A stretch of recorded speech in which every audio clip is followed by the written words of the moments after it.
of the things I found that would have been really useful for me if I knew at the beginning is the use of pythons. Now, when I looked at pythons and I was playing early in the game, I didn't quite understand how to use it. I tried it a couple times, it didn't really work. And when I read it, it said, when driven into a rock, this spike can be used to hang a rope and descend from steep heights. Now, early in the game, it's quite flat, and I realized, well, there's not much use for it, so I didn't really use it until I came across this, and I was so tempted to get this chest. So I thought, okay, let me put a python now, which I did, as you can see from here, but I'm going to put a new one, as you can't really see it from here, what it looks like. There you go. That's the python. And all you have to do is just click here, and you're down. The problem is, I started freaking out. I was like, okay, because it said in the description, it's only used to descend from steep heights, must be another way up to climb up, right? And there was no way up, no matter how I did. I spent about 5 minutes, I think, just freaking out thinking this is game over for my series, until I realized I just clicked everywhere, and I accidentally clicked on the bottom of this, the rope, the python. As you can see, there's a little coil of rope. All you have to do is click on that, and you're back up. So not only does it allow you to descend, as the description says, but it also allows you to ascend. Now, the other thing you can do is you don't have to click on the coil. If you've got a big group like mine that just you can't seem to find a coil, just click on this python at the top, and voila, you're at the top. In battle, one of the things that you should look out for are leaders. In this case, this is Gearbound the Tinkerer. You can identify him by the fact that he has a helmet with 2 horns on the side, and you'll see that he provides a buff to his troop, in this case leader's willpower. It is a damage increase by 40% for each bonus applied to the target of their targets. So you can see then if I go to the Zealot, he has the same bonus. So what you want to do is really get rid of this leader as early as possible, if your turn permits. Sorry, I'm a little bit overpowered, so it looks a bit easy, but I just want to demonstrate this. I don't want to let them flee for the purposes of this video, but you can then see if I go to the Zealot, he's lost his buff. That makes them less dangerous to you overall. Having hired killers is already hard enough. As you can see, they have increased 20% of strength, dexterity, and constitution. So it's better if you can kill the leader and then move on to the rest. The other reason why you want to aim for leaders, for example, Reyna Chart, the Cheeky, is as you can see again, because I'm over leveled, I finished the game, I've come to a lower level region. I've already gone past the point where technically they should have been waving the white flag and saying I want to run away. Now, if I were to, for example, let me choose a good one, let's say Gabasik kills this guy, right? Now you would have thought, okay, maybe the fleeing didn't trigger because we didn't kill anyone. Now we did. We'll galvanize, everything's triggered, but we're only stuck on the galvanization part. They still don't flee. The reason is their leader is still alive. So all I have to do is take someone strong enough, hopefully, to kill Reinhardt the Cheeky. So if I kill him, now they flee. So that will be the other reason to also kill the leader. At the end of each battle, your armor might have taken some damage. As you can see for Endervan, out of 177 armor, it's 88. Now, when you repair, early game it's fine, you use raw materials to repair. And in most cases, you have quite a lot of raw materials available as they get restocked in the town. But further along the game, it becomes a bit rarer because you find that your armor value increases quite a bit. So every time you get damaged, you actually need to repair quite a bit.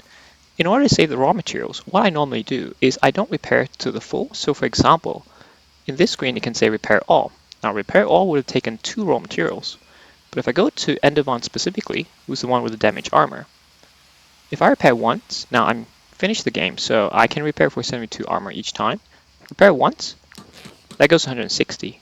Now I'm not going to repair unto the full extent because even though I can use it for 72, my raw material restores 72 armor, I only actually need 17. So it's not really good use of it. What I should do is get to enough points, a point where I'm comfortable with the armor level, and go to town and repair. Now that we're back in town, this is where we actually go to repair. We go to the forger, in this case it's Master Marth. We're actually in the town of Marheim, and just repair. It costs crowns, but it is actually cheaper to get this in my opinion. In this case, he's fully stocked. I haven't really been using, I've got a lot, but early game to mid game I found that it was lacking quite a bit.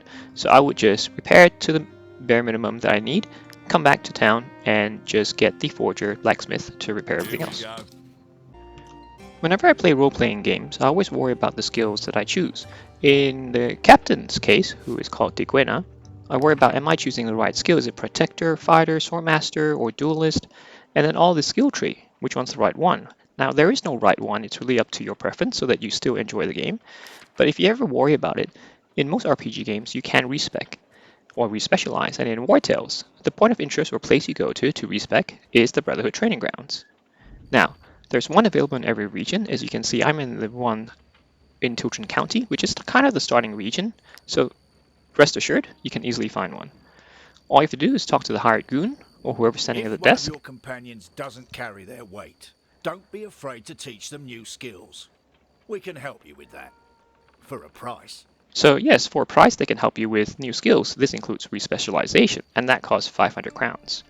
You can also buy skill books for new skills. Now, these skill books do not replace your current skills. They add on to whatever skill sets they have already, which is great. And you also have the option of buying skill mastery books to upgrade your companion's class skills. You can also upgrade legendary weapons if you have any. And yes, it's actually a great place, but it does cost quite a bit of crowns.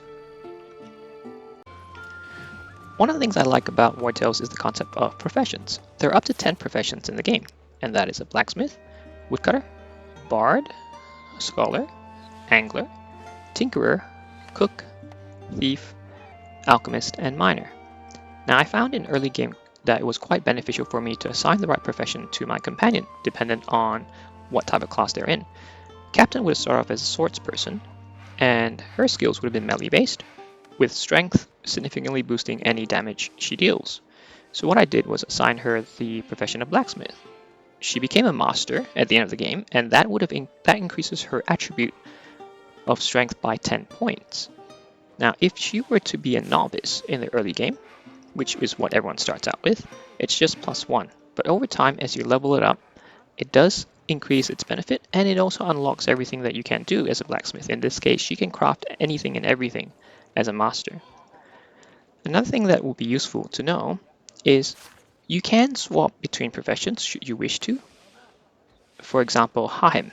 Now he's a journeyman blacksmith. He's got 84 experience points already as a journeyman. If I were to say, okay, I want you to get a bit more constitution, be a cook. The only problem is that you get this warning where they will lose all experience gain as a blacksmith journeyman. So if I say, okay, that's fine. They're now a cook. They start as a novice, +2 constitution. Anytime I want to go back, I can always go back to a blacksmith and be a journeyman and get the bonus points of 7 strength at the bottom. But all the experience that he's gained as part of being a journeyman starts from 0. It gets wiped. So if you want to master everything, you can, and you can swap in between, but it's not cumulative. As you can see, the strength is 97. If I move over to cook, constitution goes up to 95 from 93, but strength goes all the way down to 90. So you don't actually get to so-called equip all types of professions, even if they become a master. Now, I haven't tested having multiple masters of a profession for one individual. Maybe that's something I'll do next time in Season 2. One of the things I realized I didn't leverage very well in early game are animals. Now, in early game, when you start struggling or you feel like you're struggling in a battle and you need a few more companions, if you want to hire someone human, you need crowns and you need influence points, a combination of the two. But for animals, all you need is rope from hemp that you can make from hemp. Using the tinkerer, you can actually craft rope. As you can see here, it only requires 2 hemp. Now, the benefits of having animals in your group is they don't require crowns, they don't need to be paid, they only consume food, and if they're not controlled by you, whenever they cast a skill that supposedly requires a valor point, it will not actually consume your valor point because the companion is not being controlled by you. So in this case, Paddington, if he uses natural sprinter, it requires 1 valor point. It gives him inspiration, which doubles his movement. Now, if he's not controlled, he will not consume your valor point. If he is controlled by you, he will consume it.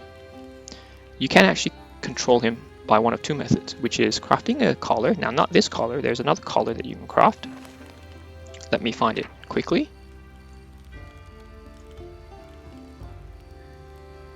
I think it's this bacon bound collar.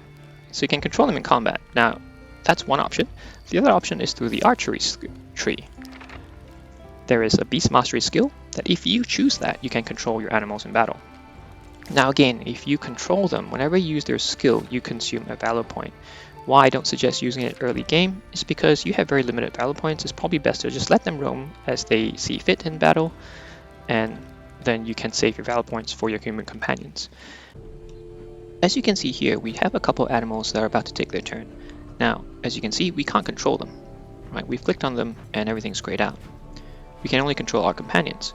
Now, as a result of not being able to control them, whenever they undertake an action or a skill that requires a valor point, it actually does not consume the skill. So what I'm going to do is now I'm going to skip one of my companions' turns. And what Boo is going to do is going to cast the skill Inspiration. Okay, now if I go back to Boo, you'll see that Inspiration, Natural Sprinter, actually requires 1 valor point, but it did not consume any of my valor points. So that's one of the benefits of actually not controlling the animals. In this battle, I'm able to now control the animals I have. In this case, as you can see, his health bar is now blue, and I can control all his skills and his movement. Now, if I consume one of the skills, for example, Natural Sprinter, let's select that, it consumes one of my valor points, right? But that's the benefit of, or the disbenefit of being able to control him. Obviously, the benefit is I can just tell him, go here and attack this person. So really, part of the strategy, I can dictate where they go. So those are the benefits and disbenefits, I guess, of having an animal. Ultimately, I think early game, if you're struggling with crowns and influence points, getting an animal is the best way forward. In Wartales, there is a concept of knowledge. Now, this knowledge is gained by gaining knowledge experience, which you do by undertaking various things across Wartales, for example, exploring new areas or getting your scholar to discover artifacts. And every time you get a knowledge point from your knowledge experience, you can use it in your compendium. The compendium provides you with a lot of different enhancements, and they're split up into the various categories, for example, knowledge, workshop, anvil, cooking pot, and apothecary. In this knowledge section, I would highly suggest for early game, choose run.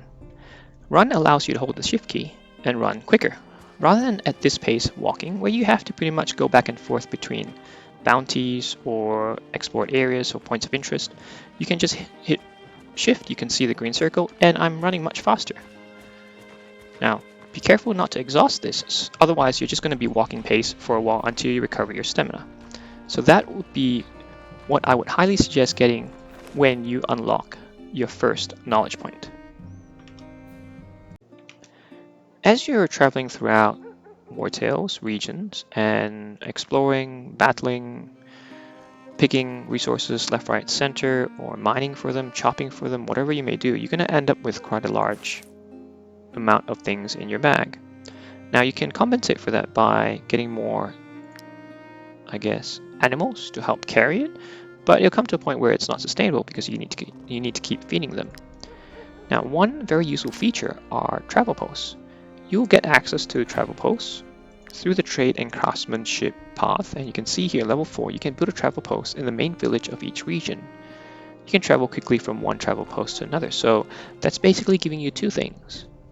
And I would highly recommend when you reach level 4 in that path to build one. It will cost about 1,000 crowns, I think, or 1,500, and it gives you access to this chest, basically allowing you to store infinite amounts of resources and empty your traveling bag, if I want to call it, or inventory, so that you can go around and collect even more resources for whatever you need to use it for, whether it's crafting or selling or cooking.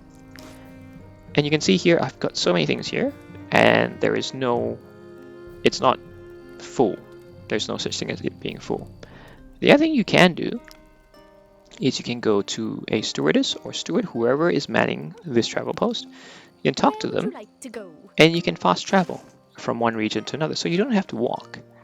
That also means it saves you time, but the only catch is because it takes, for example, if I want to go Ludern from Tiltren, it takes 2 days and 2 hours. I need to feed them the equivalent of the equivalent food for 2 days and 2 hours. So you can see it's 198. All right. Normally the food consumption is 119, as you can see. It's increased because of that. My last tip for Wartales is don't read any guides, don't look up any guides, don't look up any solutions, unless you're really frustrated. Give it a go. What I found is I used to always look up guides, finding the maximum strategy or the best build and play a game, and what I found is I got bored pretty quickly. But in doing this channel, I guess, in recording these YouTube videos for you, I've challenged myself to just play it through without looking up anything on the internet, finding things, discovering things, and what I found is I enjoyed the game more, and I'm also very pleasantly surprised with my achievements in the game. So all the achievements that I have gained in Steam, for example, are all because of things I've discovered on my own. Feel free to ignore my tips too. I won't be offended, but I really do encourage just have a go at the game. Just play it for fun, play it however you like, and see how you go. Until next time, take care. Have a great day. Bye.